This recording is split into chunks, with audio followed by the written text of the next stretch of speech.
In today's video, we're going to be taking a look at an all new box goggle from Skyzone. Now this is called the Cobra S. There's also a different variant which is called the X, which comes at a higher resolution and also a better DVR.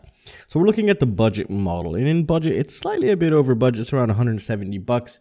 And we're going to be taking a look at just about every feature here, and I'm going to make it as quick as possible and straight to the point in this video because I don't see a need to make these really long anymore actually.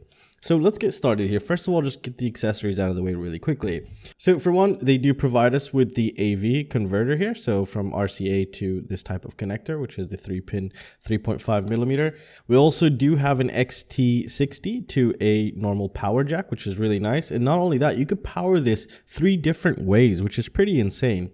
Also a head tracker. Yes, they have a head tracker built in, and they even give you the cables for it. They give you crappy antennas as usual. It's better than nothing really. And it doesn't even end there. They also give you a pretty decent USB-C cable which is capable of fast charging, which I found pretty interesting.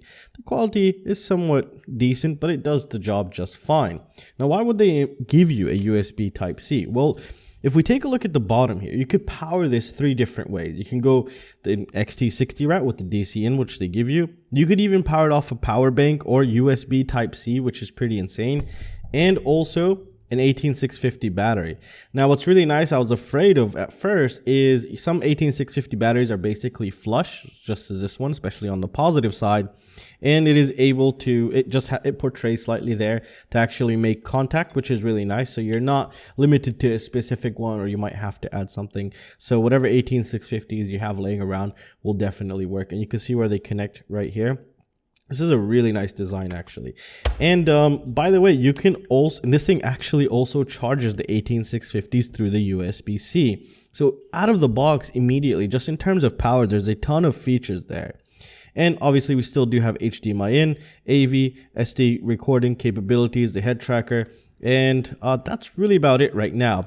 Now I think this is one of the first goggles to have a module bay, and not only that, to have a fan inside. I have no idea where they put the fan inside, but we'll be taking this apart in a later video once I receive the X version, so we could kind of compare them and just do it in a single video. Now if you're looking and thinking of putting a rapid fire here, you can do it. However, the module cover will not close, so it'll just constantly just stay portraying, because this is basically a slim or a very low profile receiver here, and the rapid fire is much larger than this, and this won't close. Now that's not a deal breaker. Eventually somebody will design something that'll plug right in. However, these are really good modules. These are just on par with the rapid fire. They do sometimes you do get a bit of multipathing, which is just lines, like you've probably seen it in other reviewers, and they're working on a update for the module to actually get rid of that, so hopefully we'll get to see that soon. Now that will not affect your flying whatsoever, and you still get some pretty insane range, distance, and penetration with these receivers. So they're not giving you a cheap receiver, they're actually giving you the receivers that do come with the latest Skyzones, which have insane reception. So out of the box, you're not getting something with shitty reception. You're getting, this is, I think, the best reception goggle you could probably purchase online. And not only that, it's upgradable. So actually, if you get a 2.4 gigahertz system, you could drop in the module and you're actually good to go, which is really, really good. And just putting that back together is very simple.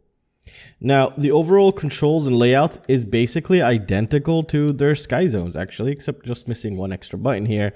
But I really love these dials right here. So if you wanted to switch channel, you would click on it. It brings up the menu, click on it again, and then you'll either have the channel or the band highlighted, and you just scroll through them, whatever you want. Click it, you're on the opposite one. Let's just say you're on channel, now you're on band, and you go through it and you're good to go. Auto search is really great. However, word of advice, I guess not a lot of people know this, but do not auto scan right next to your quadcopter, and don't really rely on auto scan. Try not to rely on auto scan as much as possible. But if you can't figure out for the life of you, kind of walk away, put the quadcopter behind the wall, and then do the auto scan, because you could be on the wrong channel, and once you fly about 10 meters away, boom, you lost signal, you probably lost your quadcopter. So keep that in mind, especially when using auto scan on anything, not just Skyzone.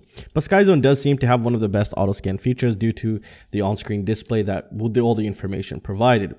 However, another thing which I kind of wanted to test was does this allow you to fit your glasses in there? Now, I don't usually fly with glasses. I don't really need them to fly. Just when I code a lot, my eyesight gets really bad.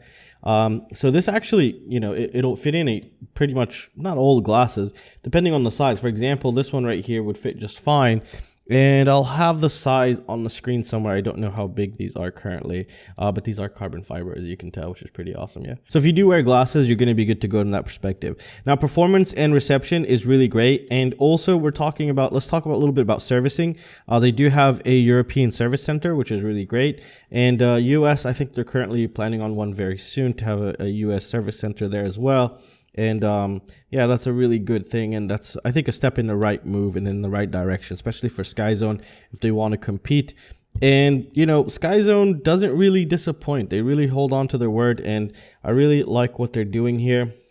150, $160 for this is not a bad deal, but I'm very curious to see the resolution on the 720p LCDs on the X variant here.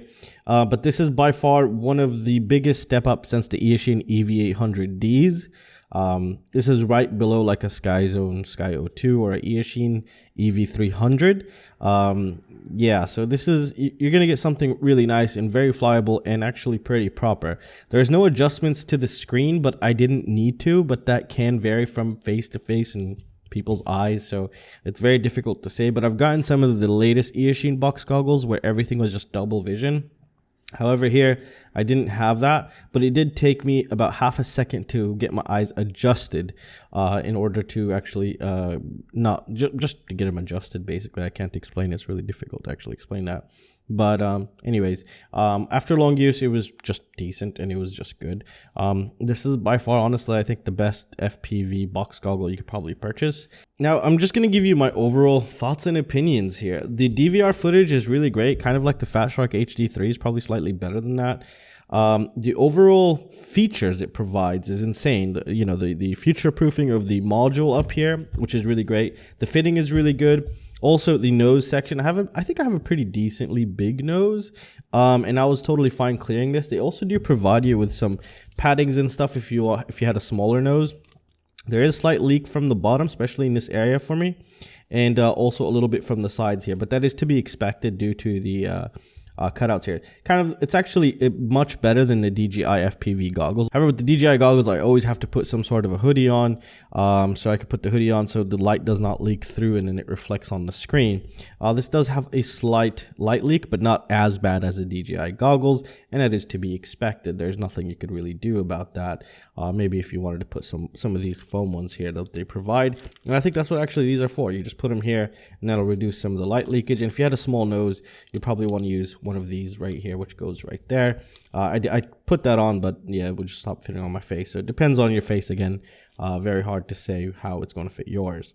Now again, I'd actually give this a 9 out of 10 because this thing is insane due to how adaptive this thing is in, you know, many different situations. The modules, also the battery or the power inputs. You know, you could remove this and just power it off a Xt60, or you could power it off a power bank, or you could power it off a 18650. If you have a bunch of 18650, you could just replace them in the field and just stick a new one in. And not only that, you could just go ahead and, meanwhile this is charging, I think you could charge and power at the same time, because I put this in when it was dead, and then I plugged in a power bank, and I was still able to boot this thing on and actually use it just fine. So, but I don't know if it's actually charging while it's booted. I highly doubt it, but it is a possibility. We'll probably check when I receive the X variant here and see how that does.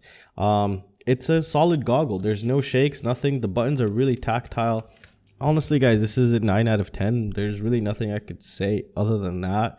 It's a really good goggle, and you know, longevity, nobody could really answer that. It's going to take some time for that. And currently in about 1 week of use, I've really come to enjoy it. Actually, I will not replace my typical goggle, but if you are a box type of goggle person, this is actually one of the best ones on the market, probably other than the X. And well, that's it, guys. Everything's linked down below if you can check those out. As Great Sport channel, come join my Patreon. I do a ton of giveaways there, and also don't forget to check out Ask FPV, where you could win a ton of stuff.